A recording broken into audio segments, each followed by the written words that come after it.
Good evening and welcome to Beaches Watch November Community Meeting.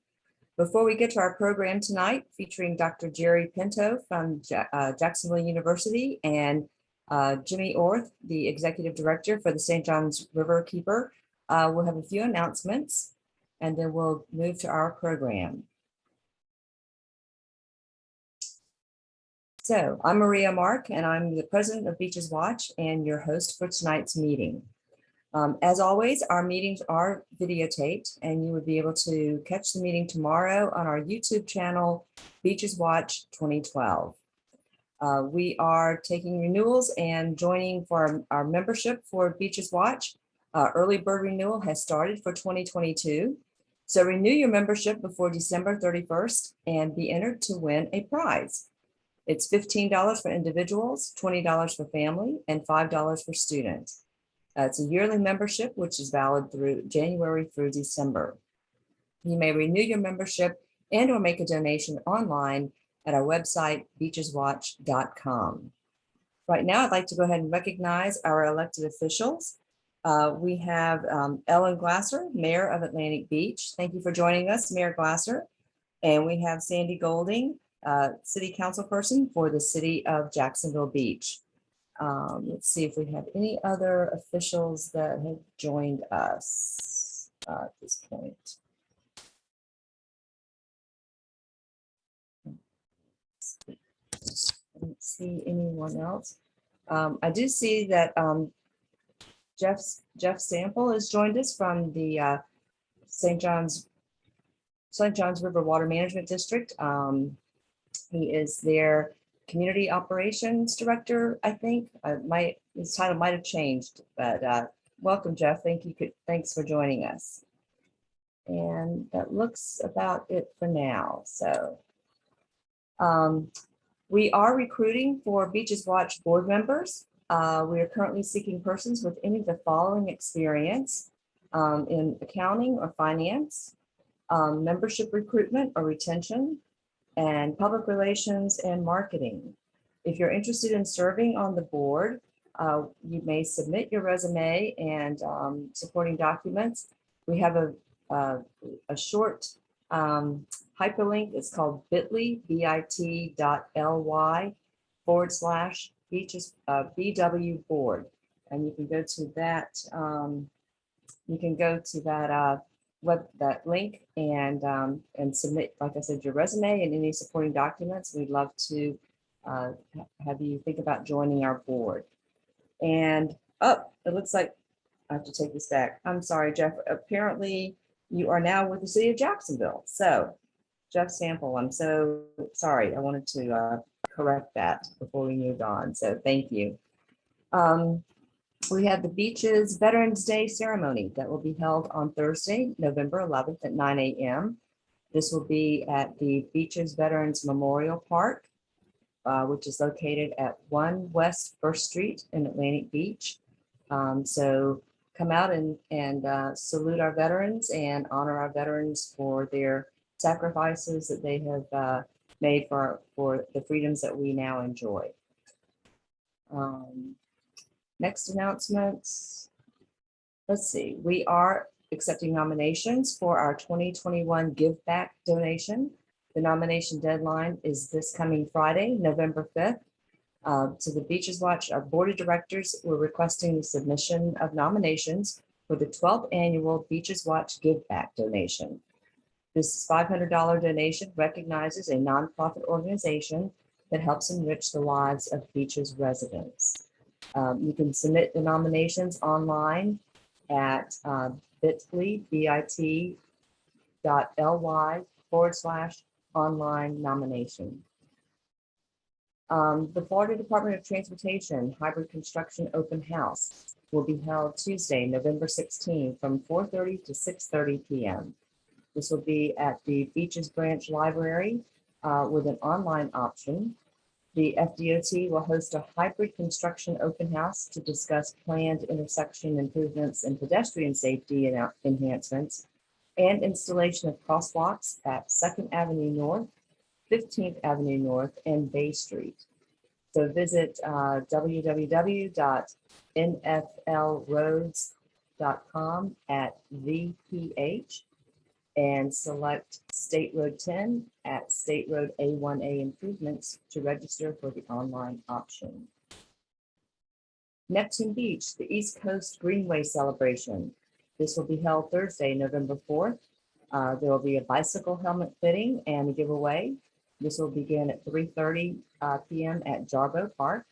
And there will be a ribbon cutting scheduled for 5:15 at 301 Florida Boulevard. Jacksonville will be holding a special election, early voting November 27th through December 5th. The location will be at the Beaches Branch Library from 10 a.m. to 6 p.m.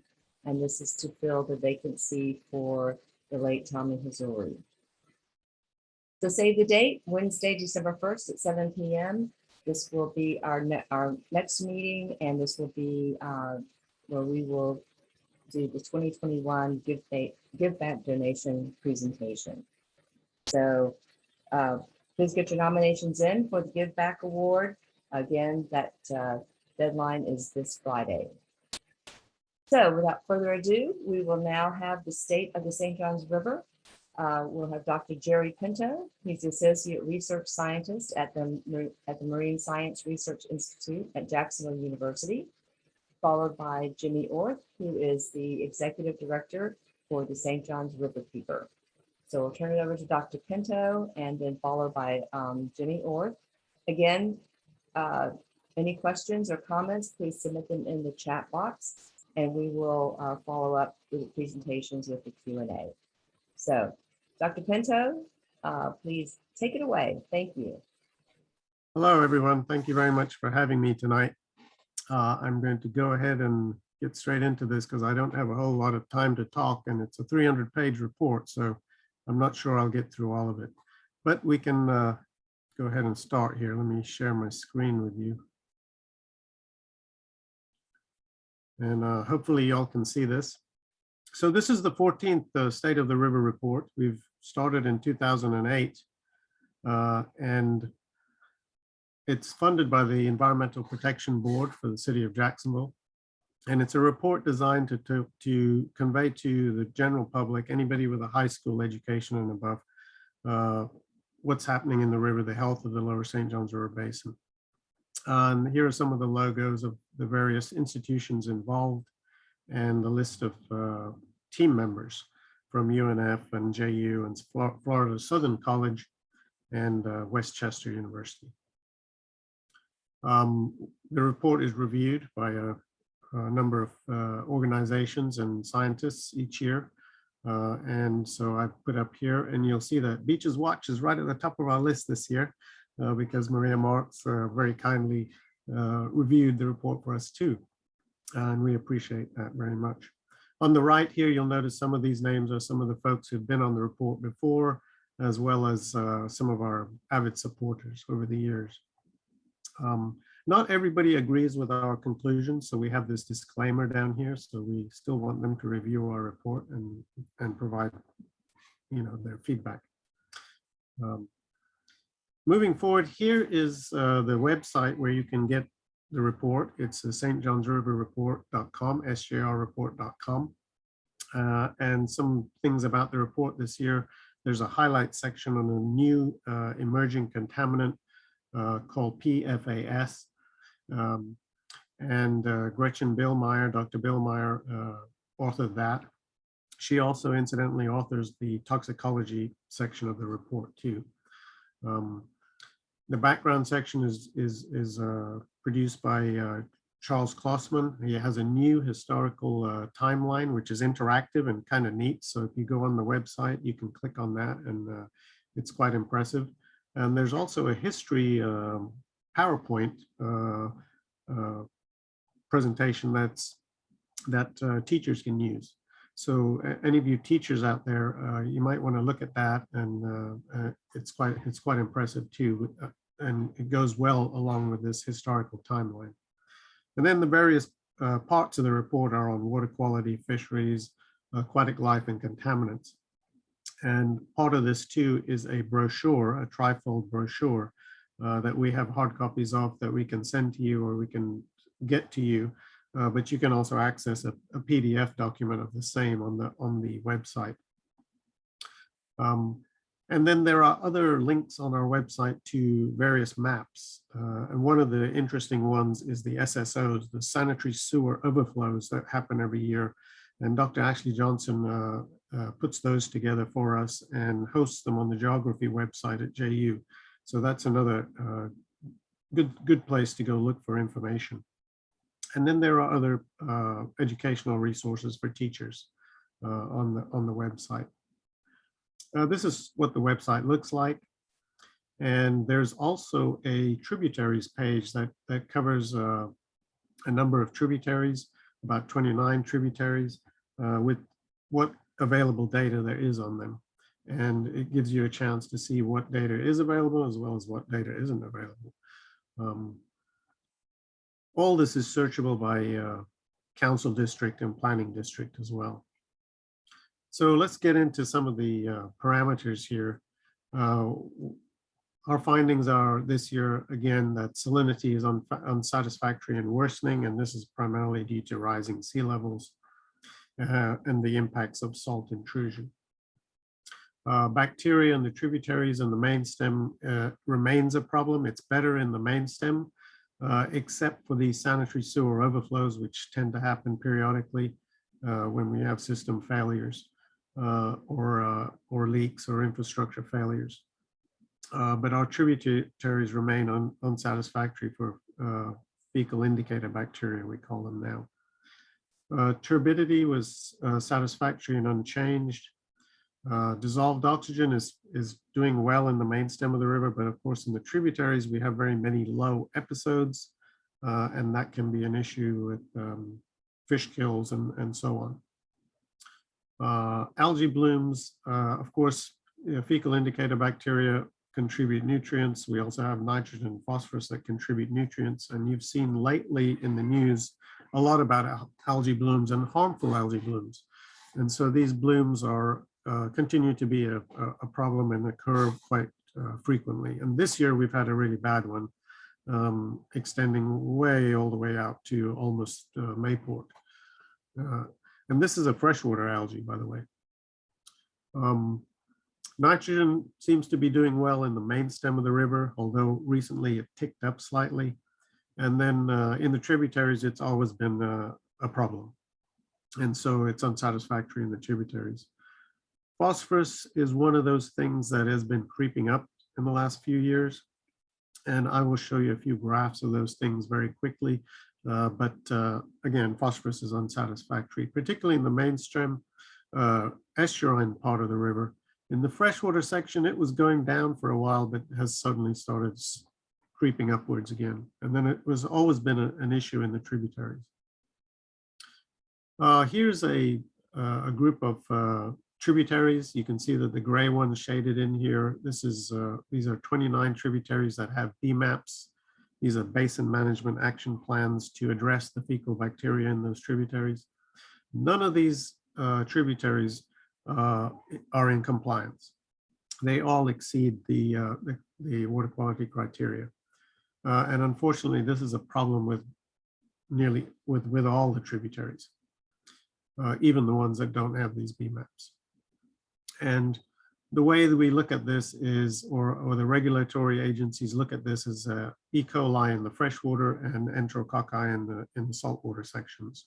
And there are a couple of different standards up here. I'm not going to go into them too much depth right now, but that's what's used to determine the exceedances. And if we look at them, like for example, Big Fishing Ware Creek here has a 22% exceedance. That's the best tributary right now. And some of these other ones are over 90% exceedances. If we look at a rolling average for the last 7.5 years from 2013 to 2020, and compare this to prior 7-year rolling averages, most of the tributaries, these 20 tributaries in this list haven't changed in their exceedances. About 13 of them have increased actually in their exceedances by about 15%. And then there's only 2 that have decreased by about 15%. But the bottom line is they're all in exceedance. So this is a big issue. The difference this year is that the FDEP has decided to, rather than do a 5-year review of these tributaries on that sort of 5-year cycle, they've reduced that to every 2 years now. So which is better, and is supposed to streamline coming up with basin management action plans for these tributaries, and then also following them. And those plans are carried out by responsible parties, mainly municipalities, JEA, City of Jacksonville, FDOT, Department of Health, these kinds of entities. And the FDP has a basin management or tributaries assessment team that coordinates those kind of things. All this is part of trying to determine where this bacteria is coming from and what the sources are. So on the livestock and agricultural side, the Department of Agriculture and Consumer Affairs does BMPs and tries to get a handle on that side of things. BMPs are best management practices for agriculture. In the past, the city and DEP actually have done some source testing and located problem areas. This was some work done in 2018. 32 water bodies were looked at. This is not new information. We also have a lot of septic tanks that some of them are leaking, some of them are in disrepair, some of them are abandoned. These are 31,000 here on this map that we know about. There are a number we don't know about. And so this failing infrastructure is contributing to this nutrient problem in the river and tributaries. This is one of the SSO maps. And in 2020, we had about 2 million gallons of raw sewage spilt into the river. And if you look back, that was about 122 events compared to 2018 and 19. We had less events and about half as much spilled. So things were worse this last year. But you can go on the website and click on these maps and kind of get an idea of where they're happening and how big the spills are. The JEA reports this information to the DEP, and we kind of put it in a table and convert it to a GIS map in the report. I told you about oxygen earlier in the main stem of the river. Most of it's fine. Most of the levels are above these horizontal lines, which are the thresholds for the freshwater in their estuarine. But when you look at the tributaries here, you can see that there's a lot of low oxygen values on these bars that trip those levels.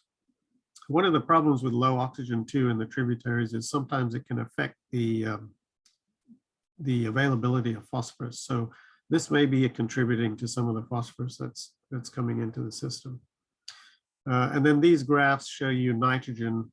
And I'm going to skip over this one, but go to this one, which is like the 5-year recent trends. And you can see the lines are down slightly. The trend for nitrogen is good. It's down. It's going down in the main stem. Ticked up a little bit in 2020. In the tributaries, we have some exceedances that are occurring there pretty constantly. In phosphorus, again, too, we have a lot of exceedances occurring. If we go to this 5-year trend, you can see that the lines are up as opposed to down. And so this is what's contributing to a lot of our algae bloom problems, I think. And that brings me on to algae. So I like this picture. This is one of the pictures that Dale Kazamata, or Dr. Kazamata from UNF, who is authoring this section now, showed the other day at the symposium. And it just looked so beautiful to me and reminded me that algae is actually normal. It's so normal to have algae out there. It's only when it goes wild and crazy, and there's too much nutrients that it blooms like this and causes problems. And so here there are various awful pictures of algae over proliferation in the waterways, which can lead to fish kills. The basic point I want to get across to you about algae is that we have more information on algae now than we have had in the past. But it's still not good enough to get a good idea of or be able to predict with any reasonable accuracy how long the toxins are going to be in the water, or where blooms are going to occur. And so algae blooms remains a problem, and we need to do a better job of sampling those. So in the marine section and the freshwater section, we have a good number of exceedances. One of the things that the DEP came out with was this algae bloom dashboard. So now this is also helping to increase that information, because people can report algae blooms where they're seeing them. And so this can add to the regular data sets that the regulatory agencies are collecting. I told you about salinity increasing over time. There are many factors that increase salinity or affect salinity. So in the short term, you have tides. In the intermediate term, you have things like hurricanes and droughts and weather. And then in the long term, you have this creeping sea level rise that is affecting the river. So essentially what's happening is the freshwater parts of the river are getting more salty. And so those freshwater species are suffering as a result of that. And one of the main habitats that is affected is the grass beds in the river. And so this slide sort of tells you a little bit about how salinity might affect living organisms and plants in the river. It also affects our freshwater wetlands and our hardwood swamps, of which we have a lot in the river, but saltwater is killing some of those trees. That's funny that I talk about salinity increasing, because recently, if you look at this diagram, you can see that you have a downward trend in salinity since 2017. And that was because this huge amount of rain we had in the middle and the end of 2017 after a drought caused this massive reduction in salinity. And this was Irma, basically. And it lasted, the effects of Irma have lasted for at least 2 or 3 years. The fisheries in the river, our main fishery, of course, is the blue crab fishery, and it's doing fine. Next to that, our fin fishery mostly is mullet. And most of the fisheries in the river have not changed recently and are doing fairly well and not really in any danger of being overfished. It seems that there are still some question marks along some of these other species, and that's to do with data availability being not what we would like. We would like more data on those things. In terms of the aquatic life section and the submerged aquatic vegetation, that remains unsatisfactory and sort of declining still in many areas. Wetlands are unsatisfactory because primarily development pressure keeps reducing those. So that situation is getting worse. Microinvertebrates, there's not much data available on that. So that section has not actually been updated in a while. So that remains uncertain. Threatened and endangered species, I'm talking about things like manatees, bald eagles, and wood storks, have taken a hit since 2017 and the hurricanes, but the long-term trend is good and still upward. And then, of course, non-native species, because of the warming planet, these are increase every year. So we're at 92 now, which is 2 more than last time. So this continues to increase. I thought I would talk a little bit about the aquatic vegetation in the river, which is very important habitat for fisheries and the manatees. And so this is a map that shows you sort of from the Fuller Warren Bridge to the Buckman Bridge, and then from the Buckman Bridge to Hallows Cove. And this is sort of a transition area where salinity has changed. And in the northern part of this area, these top 2 graphs on the right refer to the lengths of the grass beds. And you can see that, the boom and the bust cycle that happens with these grass beds seems to be a lot more compressed lately than it was in the past. But if you look at the late 90s, you can see how much longer these grass beds were. There were 100 meters or more long. And last year, we have grass beds that are not more than 4 meters long. That has also affected the diversity. The main grass that tends to grow in the river, or has done in the past, is this Vallisneria, and this green box in the middle here, you can see Vallisneria at 64 to 81% in the past, accompanied by these other species. And then above it, this is what's happened recently. Vallisneria is down to 1%. So that's a greatly diminished amount of Vallisneria in the river. Hopefully it'll bounce back, we'll see. When you start to move further south from the Buckman Bridge, conditions get fresher, the recovery gets quicker, or is quicker, but the trend is still slightly downward over time. This is showing you the percent of Vallisneria cover in the northern part of this map and in the southern part of this map. So you can still see that Vallisneria is still on a downward trend here, although there's a recovery taking place at the moment. I draw your attention to this column on the right, which kind of shows you over the years how many of those sampling sites, and you can see how many sites here. They go from about 56 to 112 back to 44 in 2020. How many of those sites in this right-hand column are bare or without grasses?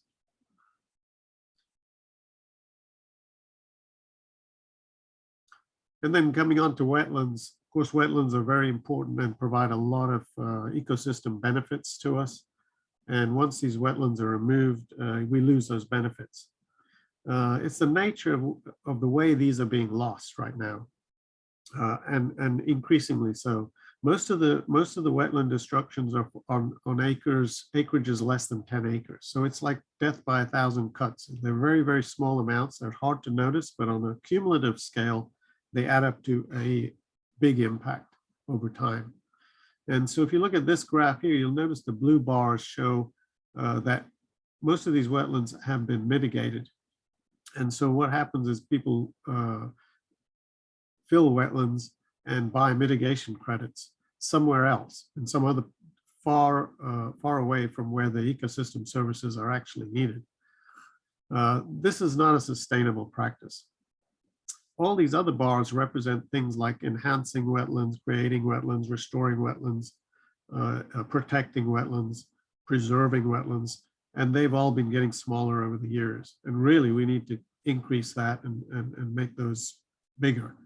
The dotted line here is representing the acreages each year that are destroyed. And then in the bottom here, next to the years, are the number of permits that have been issued. I touched on non-native species earlier. I just want to show you this graph here. You can see that since 2000, the number has more than doubled. And this is a problem that just continues to happen. Most of this comes from ballast water and shipping. We have a lot of ships that come through the Suez Canal. They come through the Mediterranean, they enter the North Atlantic, and then they come over to the US in the north and our ports. And most of the traffic travels that way. And that's where these organisms come from. We talked about endangered species. They're doing pretty well. Apart from what's going on in the Indian River Lagoon right now, where we have a lot of deaths of manatees due to starvation. What's happened there is their ecosystem has collapsed. In the sense that they have had so many nutrients going into that system, it's created super blooms of algae. And the super blooms of algae have shaded the light and killed all the grass beds that they like to eat. And so the Indian River Lagoon is a hub for manatees. A lot of them go back there after the winter and ride out winters there, and then migrate north and south out of there when come spring and summer again. And so going into the winter, we're going to see a lot more deaths, unfortunately. We already have 960 deaths compared to, in the past, half that number of deaths. So it's a situation that we do not want to see in our area. We've had a few manatees that died up here of starvation. And that's primarily because they arrived in our area in a weakened state. And sometimes they're too far gone to, once they find food, to recover, unfortunately. And this brings me on to my last, I think, a couple of last slides here, getting short on time, but metals seem to be okay in the freshwater, metals in the water, except for silver. Silver is not good in the main stem of the river for freshwater, but in the marine saltwater section and in the tributaries, metals remain unsatisfactory and unchanged and uncertain to some extent because there's limited data on metals. And then this is showing you the toxic release inventory. So we have about 54 or so large industries that discharge into the air, water, and on land. And these report to the government what they are discharging. And so you can see that the amount of releases to air, land, air, and water since 2010 has been decreasing quite a lot and has stayed down, which is a good sign. Incidentally, if you're interested, most of the releases to land tend to be vanadium type products and compounds and nickel.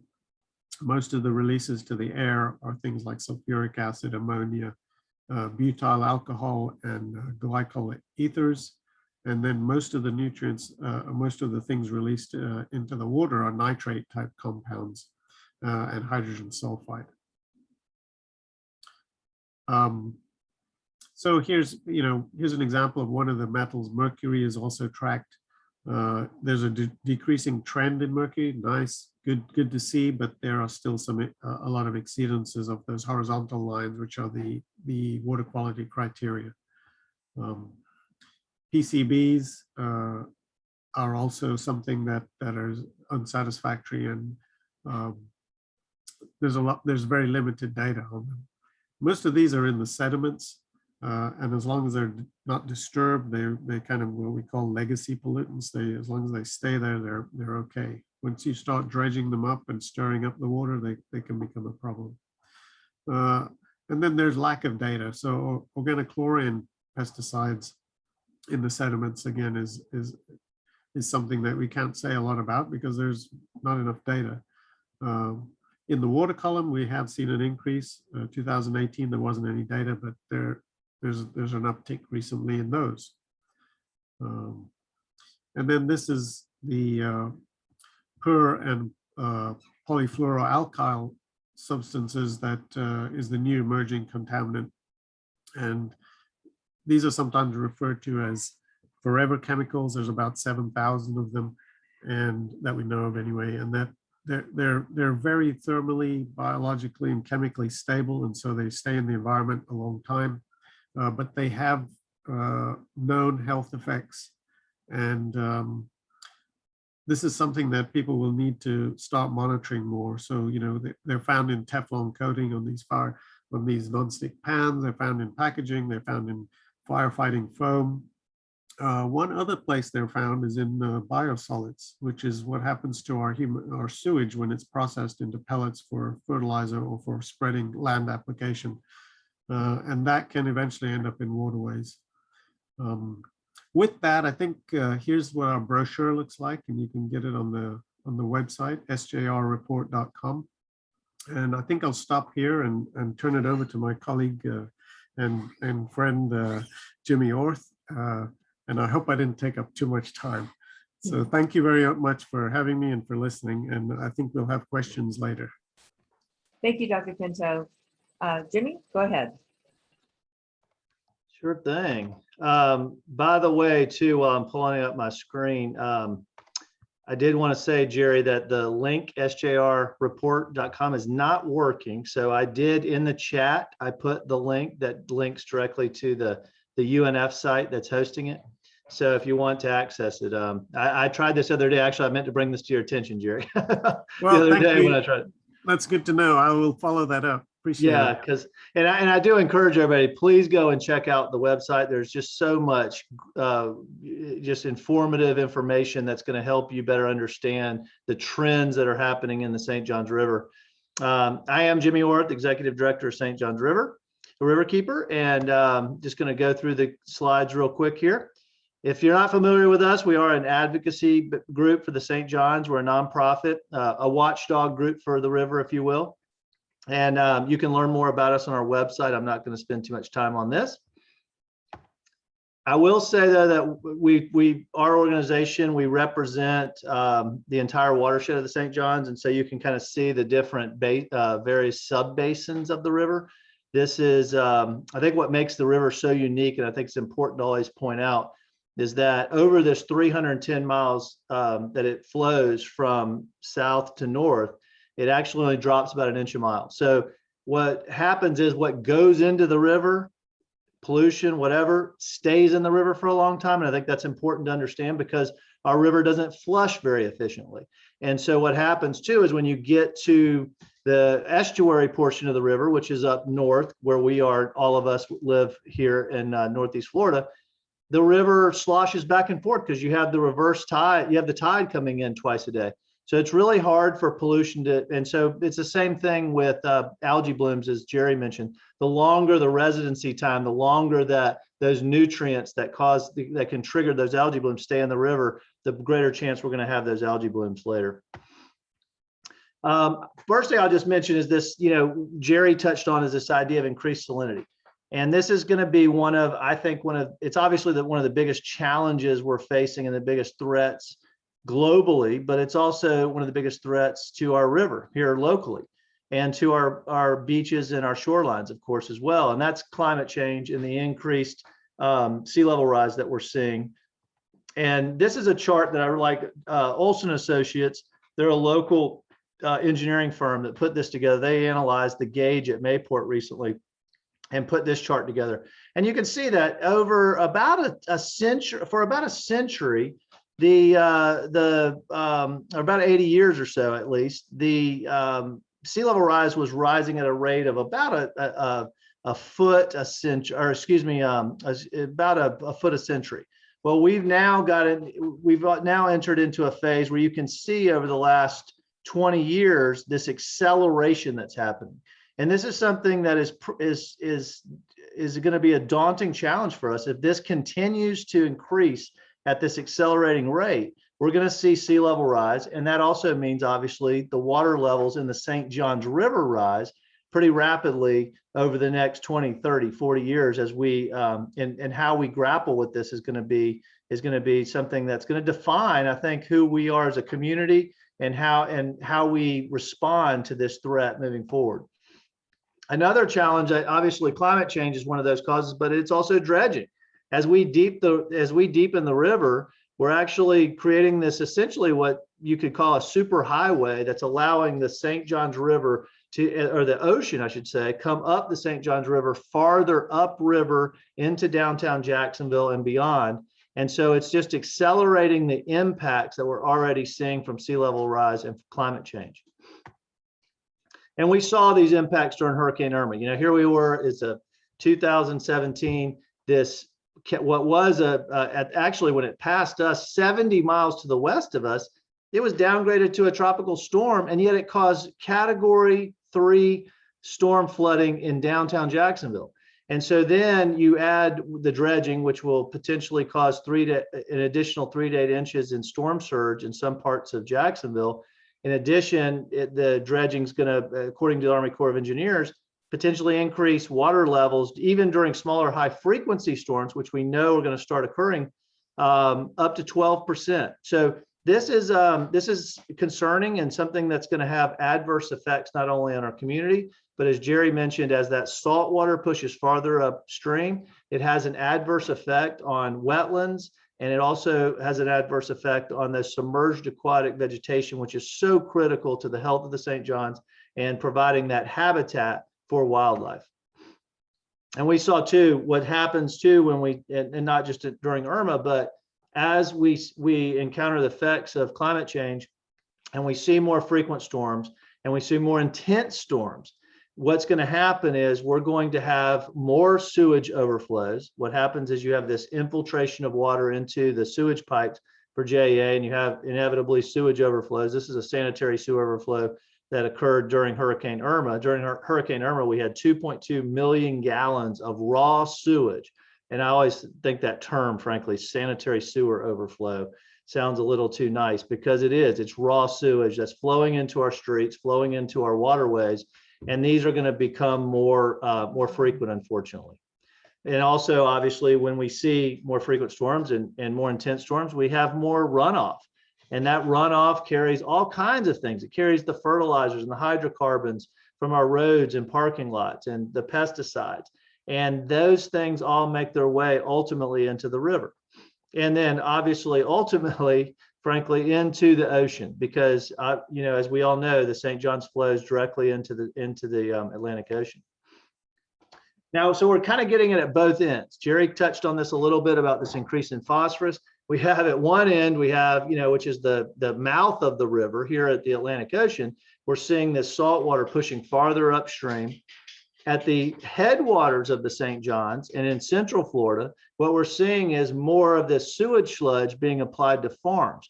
This is one of the biggest additional threats that we've found in the last decades to the St. Johns, because while there's actually been a great effort by state agencies to reduce the amount of nitrogen that's going into the river because of the total maximum daily load and then the basin management action plan that was adopted for the lower section of the St. Johns. And we've seen significant reductions, but now we're seeing this increase in phosphorus upstream of us. And that's due to all this sewage sludge. What happened is there was rules passed years ago in South Florida because they were applying all of this sewage sludge, which is a byproduct of the wastewater treatment process. They were applying it to farms in the Everglades, and they were finding, surprisingly, increased runoff from phosphorus. And so they put an end to that practice essentially in South Florida. What happened is when they tightened the rules in South Florida, now Miami and South Florida is trucking their sewage sludge up to the St. Johns River and applying it to farms here. And we're seeing the exact same thing happen. So we as an organization have been advocating for more stringent standards to try to prevent this practice from occurring in the future. We want to see the same standards applied throughout the state and not just exclusively to South Florida. And then we've seen this, this is Blue Cypress Lake, which is near the headwaters of the St. Johns. And this lake was historically had some of the cleanest water in the entire state. And unfortunately, now we're seeing these algae blooms. And this is the consequence. We can have this state where this is not only an environmental issue, this is an economic issue. This affects our tourism. It affects the economy of Florida. And we've got to get, and of course, obviously, when we also increase water temperatures from climate change, we are going to see more frequent algae blooms because those are the conditions, more nutrients and hotter conditions that really fuel these blooms. So now to the solution real quick. I'll mention this. I'm not going to spend too much time on it because I know we're running out of time. But this is one of the best use of public funds right now. The most cost-effective ways that we can benefit the St. Johns River would be to breach the Rodman Dam, which has been placed across the Ocklawaha River. It's been in place since they started building the Cross Florida Barge Canal in the 60s. This was actually finished, I think, in 1968. So it's been there for over 50 years. This is a relic of a failed project. The Cross Florida Barge Canal was ended by President Nixon. They realized it was a financial and ecological boondoggle. They ended the project, but not before they'd already started the project and built this dam in a lock system. And so it's created this huge pool of water behind the dam. Well, what they did to create that pool is they actually clear cut and drowned over 7,500 acres of forested floodplain wetlands. And it also submerged over 20 springs. And so by breaching the dam, we could actually have an influx of over 150. We could reunite the rivers. We could reunite the Ocklawaha, the Silver Springs, because Silver Springs is the largest source of fresh water to the Ocklawaha system. And the Ocklawaha is the largest tributary of the St. Johns. So you would have this huge influx by breaching the dam of fresh water back into the St. Johns, which could help offset some of this saltwater intrusion. It could also help provide fresh water for those SAVs, those submerged aquatic vegetation that Gerry mentioned that we're seeing that are dying off, and freshwater wetlands. In addition, it would provide a free access for these manatees up into Silver Springs, which historically was a winter ground for them to go and find warmer water during the cooler months. Unfortunately, that dam, while they can, there is a system where they can get through the dam, through the lock system. It doesn't allow as many manatees that could if it was a free-flowing Ocklawaha River. It also restore native fish species. There's some fish like the striped bass that historically had migrated up into the Ocklawaha that are no longer able to do that because of the dam. And then, of course, it would uncover those 20 lost springs. Those springs that have been submerged by this pool of water. And then also, I think just as importantly, obviously, would be to restore 15,000 acres of forested floodplain. And I said 75 acres before because that's 75 acres behind the dam. And then we also have another 7,500 acres between the dam and the St. Johns River that don't get the amount of fresh water that they need to thrive. And so it's really impaired those wetlands, and they would be restored as well. So this is literally one of the best things that we could do to help protect the St. Johns River long-term. And in fact, the Army Corps of Engineers, when they were evaluating options for mitigation during the dredging of the St. Johns, this initially was identified as one of the best projects to actually help protect the river. And you can learn more about this. Go to the freetheocklawaha.com. It's a coalition. The coalition is, gosh, it's now over, I think, 60 organizations throughout this state that are advocating for this. This is the first time ever we've had this kind of broad support throughout the entire state and this coordinated effort that's happening to restore the Ocklawaha. So we're feeling some optimism because there is a lot of a momentum to finally free the Ocklawaha after over 50 years of being suppressed by this dam. And so we're looking forward to hopefully that this is the year that we get it done. And I'm going to end it there because we've reached our time and we definitely want to have some time for some Q&A. All right. Well, thank you. Thank you, Jimmy. Thank you, Dr. Pinto. Just to recap real quickly about the St. Johns River report, I want to make sure everyone knows the correct link is sjrr.domains.unf.edu. I'm assuming you're going to try and fix the regular link, but that has the report itself. It has the report card for quick consumption, and then all the detailed data that supports the report. So, well, you guys have basically touched on a lot of the questions that have come up. I did have one more here. This says, didn't the recent judge panel vote against opening the dam? No, actually, that ruling was the Florida Defenders of Environment, which is an organization that formed actually right after the dam was built to remove the dam and to restore the Ocklawaha. They've been fighting for over 50 years. They filed a lawsuit against the U.S. Forest Service because the U.S. Forest Service owns part of the land that the dam is located on.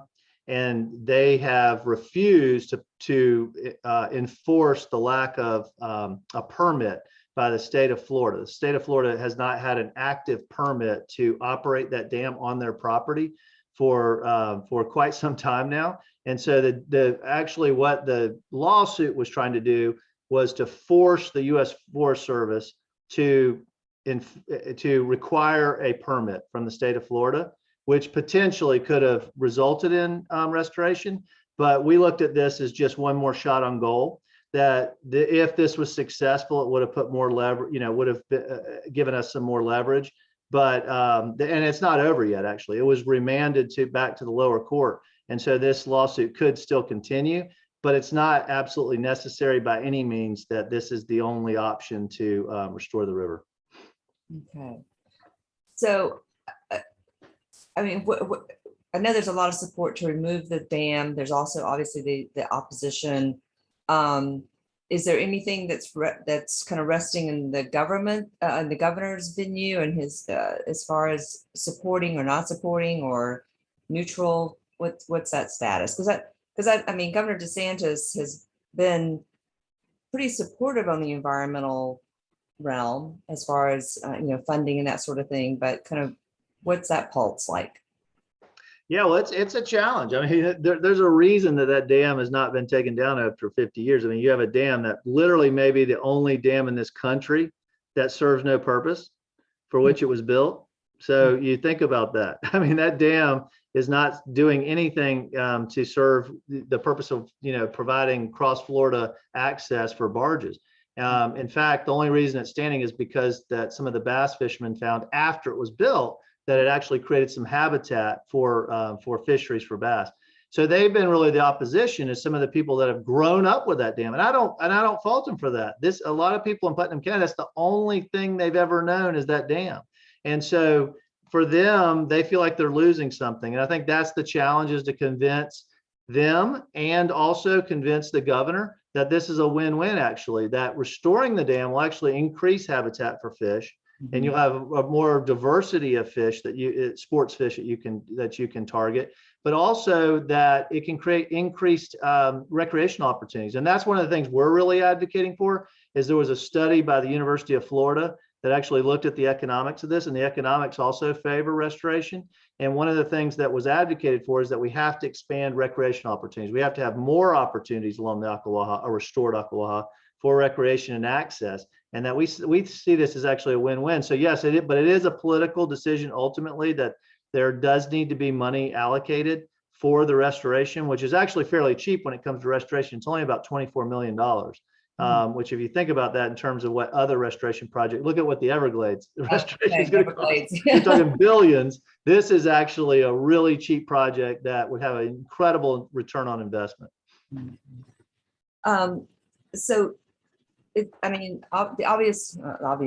big challenges here with the rivers, the dredging that we're dealing with here, the saltwater intrusion, the loss of our wetlands. I mean, all of this is it's really such, legislatively, it's such a legislative animal, right? Because we're trying to balance, development with the environment, and it's always that balancing act. So I don't know. I mean, what can we do? Because with the dredging, you're talking about bringing up all the yuck that's in the bed of the river, all the the minerals that Dr. Pinto referred to, that as long as they stay undisturbed, then they don't really create a problem. But now, obviously, the dredging, all that's going to come up, and so it's just really going to compound the problem. I mean, is there any? I mean, and that's kind of the horse is sort of out of the barn from that one, right? Yeah, I was waiting to see if you wanted to answer that, Gerry, but if you want to jump in on this. But I mean, yeah, it's the dredging's actually, they're anticipating to complete this phase of the dredging. I say this phase because originally the permit was for 13 miles. It was to go from the mouth of the river up to Blunt Island, actually to the Tray Pack facility, which is just on the other side of the Dames Point Bridge. But the Dames Point Bridge presents some problems, or they ended up, they're going to Blunt Island, which is 11 miles, and that's supposed to complete, that section is supposed to be completed next year. So I mean, yes, it's the damage is done essentially, so to speak, and that we're just going to have to see what the consequences of that are. Though we do know that from historic dredging, and this is interesting, there's a professor, Dr. Stephen Talk.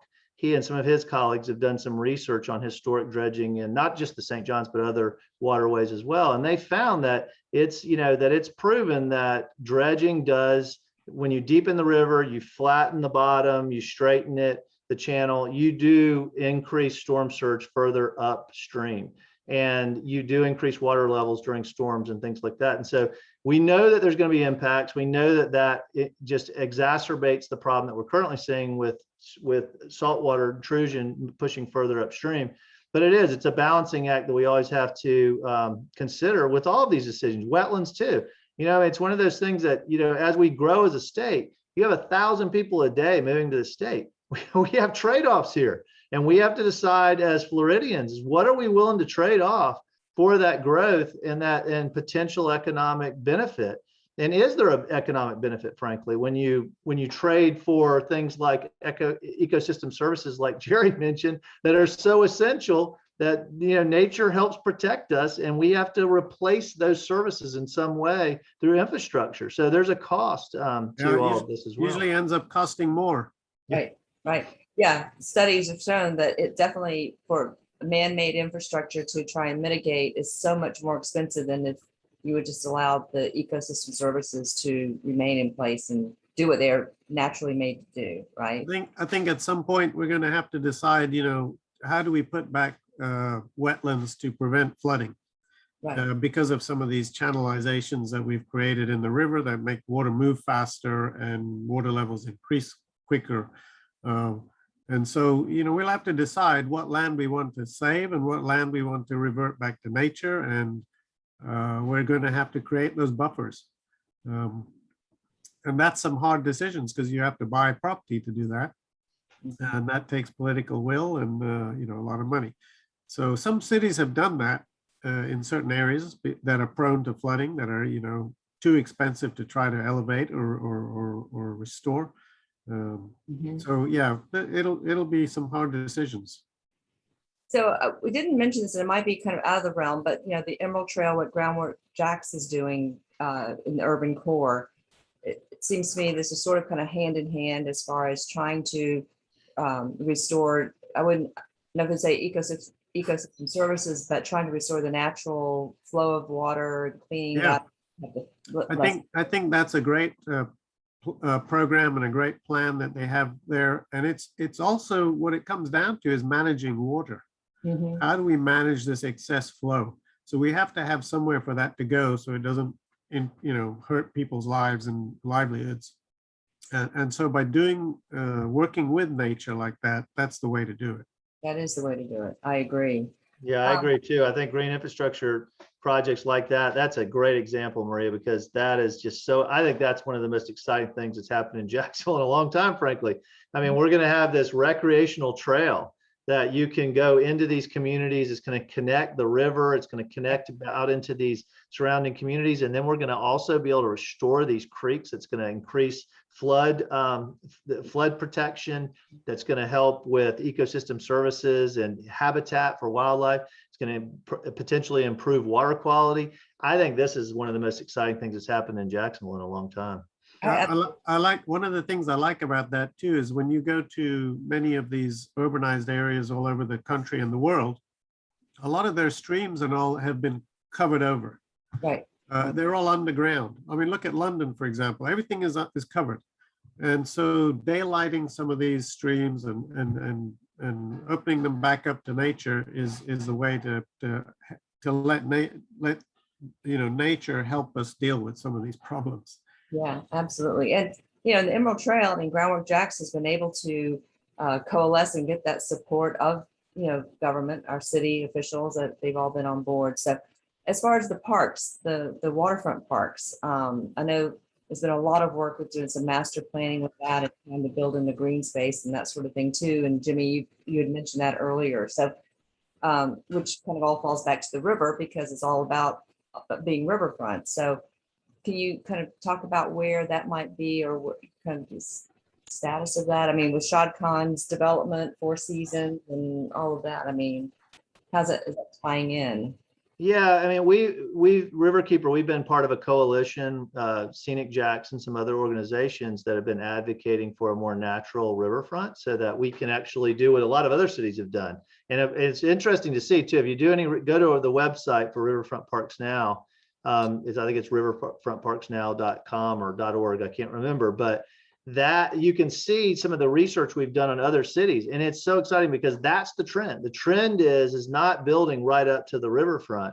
The trend is to actually build great public spaces, green spaces along the riverfront, and then the development fills in behind. And actually, it can be not only provide essential access for people to the waterways, but it also helps provide a buffer, you know, as we talked about, this green infrastructure to help withstand the blow, so to speak, from storm surge and help to offset the impacts of sea level rise.